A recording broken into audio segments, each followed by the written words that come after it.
All right, so first thing on the finish of the stocks, this is a stain that they use. There are 3 different colors that are mixed together.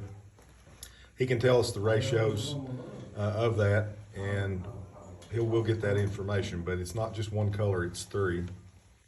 Let me get better shot of this where we can get information to see if we can get this in the US or if we need to have it shipped in. Okay, the next thing you've got to do is you've got to add some thinner to this. Obviously, it's going to be too thick, and I think he's spraying, right? Yes. Yeah.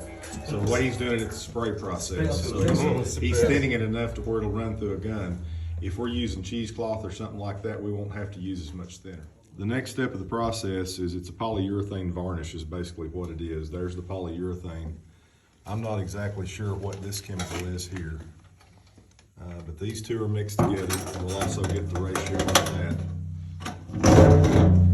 The last step, and this is what provides that matte finish that we have on the wood stock. These 2 products are mixed together, and they are sprayed on there. So this is going to be like a sealer.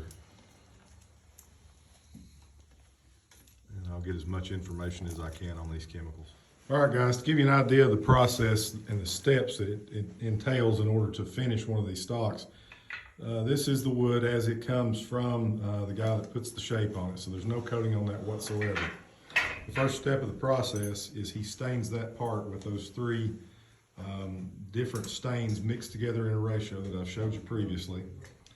The next thing is the 2-part polyurethane varnish. You can see how that's kind of slick, and obviously it's going to have a little bit of a rough texture where grain raises and where you get some air in the product and bubbles up. So then the next step is he takes just the normal 100 grit, soft sponge type abrasive and sands this material to where it's nice and smooth and slick. And the last step of the process is the spray that he puts on there that gives it that matte finish so that it's nice and smooth and not bumpy, but it doesn't have that glossy finish.